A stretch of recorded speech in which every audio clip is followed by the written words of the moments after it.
आजकल आप बता सकते हैं कि डॉक्टर लोग होम विजिट करने से क्यों घबराते हैं?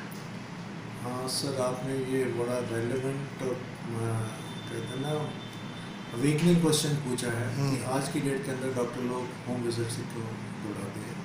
मैं आपको अपने एक्सपीरियंसेस बता सकता हूँ कि रात को जब मिड नाइट पे कोई अटेंडेंट आते हैं तो ये कहते हैं जी सर मेरे घर में बाबूजी हैं, माता जी हैं, वो सिक हैं, हमने ये जाके देखना है कि वो है कि नहीं है, सिर्फ इतना बता दीजिए।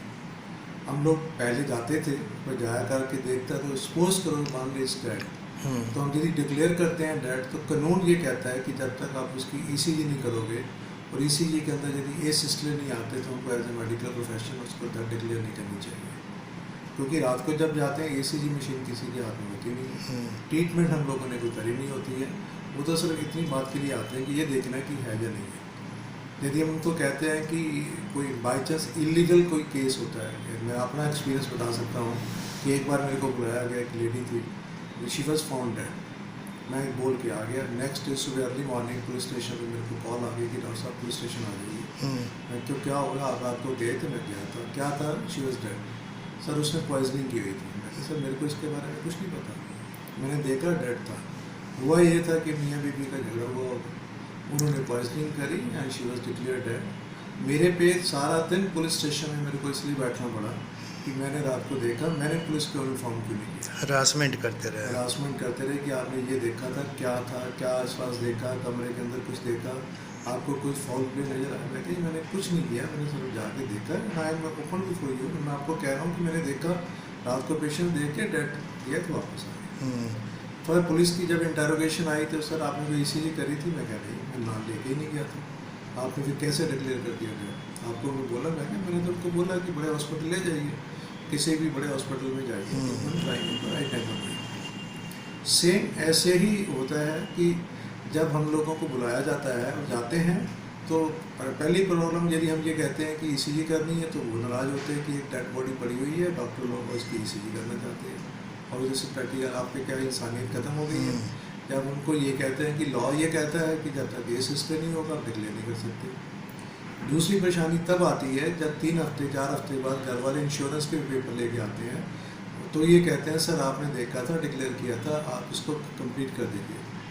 उसके अंदर लंबे चौड़े परफॉर्मे होते हैं, what is the last treatment, क्या किया, किसने किया, for how long the patient was suffering, और हम लोगों को इस बारे में कुछ पता ही नहीं होता। Then what was the documents जिनके बेसिस पे डिक्लेयर किया and main is again ECG, पर वो हम लोगों ने की नहीं होती। Then we are again a culprit. ये आपने बाई लॉ जो फॉर्मेलिटीज़ हैं, जो डॉक्यूमेंटेशन है वो पूरी नहीं करी, क्यों नहीं करी? Then we are again answerable. घर वालों को उस समय कहते हैं nobody is ready to invest, मिलने के नहीं होता। तो ये प्रॉब्लम दिन पर दिन बढ़ती जा रही है, और पर्टिकुलरली जब मेडिकल लीगल के इशू इन्वॉल्व होते हैं तो सबसे बड़ी प्रॉब्लम तो हम डॉक्टर को फेस करनी पड़ती है कि हमने ऐसा क्यों नहीं किया। और मैनिटेरियन ग्राउंड पे आमतौर पे पड़ोस होता है, गली मोहल्ले का मामला होता है, हम कुछ कर नहीं सकते पर बाद में फंसना पड़ता है। इसीलिए धीरे धीरे अब डर लगना शुरू हो गया कि home visit is practically not possible. और दूसरा सिक्योरिटी पॉइंट ऑफ व्यू से, घर में कोई लेडीज़ पेशेंट अकेली है तो डर लगता है, घर गए तो वो लगता है रात को मिडनाइट क्या हो तो कैसे जाओगे। So that's one of the main reason, security and necessary documentation as per the law सबसे बड़ा इंटरेस्ट है। राकेश जी, आप ये बताएंगे कि इस प्रोफेशन में जी क्या क्या समस्या आती हैं और कौन कौन से कानूनी अड़चनें आती हैं? सर, अब तो दिन ब दिन कानूनी अड़चनें ही आती जा रही हैं। मेडिकल प्रोफेशन की जो गुडविल था, जो एक वर्ड यूज़ किया जाता था नेक्स्ट टू वर्ड, वो ख़त्म हो चुका है। और अब तो सिर्फ कानूनी अड़चनें हैं। It is a all industry, it is a health care industry. Government ने डिक्लेयर कर दी है कि it's health care industry, and हमको भी इस हिसाब से चलना पड़ता है।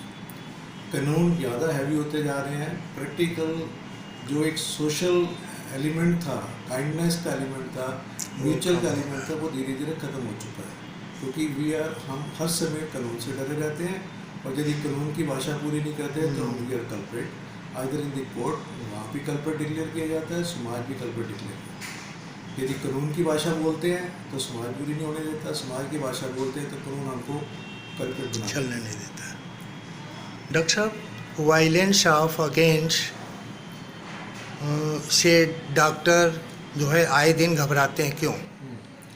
मैं सर ये दिन पे दिन घबराहट और बढ़ेगी। मैं आपको एक सिंपल सी एग्जांपल बताता हूँ। रोड साइड पे हॉस्पिटल है, रोड साइड एक्सीडेंट का पेशेंट रहेगा, कानून ये कहता है कि कोई भी इंजरी, कोई भी एक्सीडेंट, कोई भी रोड साइड एक्सीडेंट है पहले पुलिस को इन्फॉर्म करिए और ट्रीटमेंट करिए।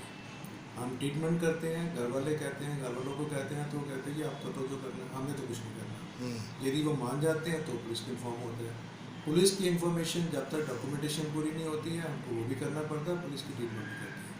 और उस समय माहौल ऐसा होता है रोड साइड एक्सीडेंट के बाद, everybody is on the hyper tone, attendant भी और वो भी।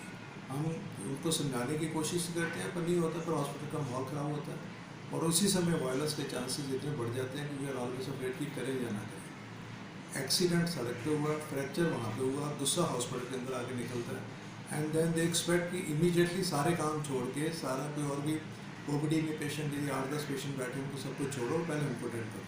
नहीं करते हैं तो वायलेंस होती है और यही एक रीज़न है कि धीरे धीरे जो वायलेंस और अग्रेसिवनेस जो है बाहर की, वो जब हॉस्पिटल के आप देखते हैं और आप रोज़ पेपरों में न्यूज़ पढ़ते हो कि वहाँ गए तो वहाँ ये वायलेंस होगी, वायलेंस होगी, क्योंकि इनकी एक्सपेक्टेशंस इतनी ज़्यादा हो गई है कि हाँ भी कुछ हम जाएंगे तो विद इन 2 मिनट्स होना चाहिए, डॉक्टर वहाँ गेट पे खड़ा होना चाहिए। उनके पास यदि बाकी ओपीडी पेशेंट है वो भी नहीं मानते।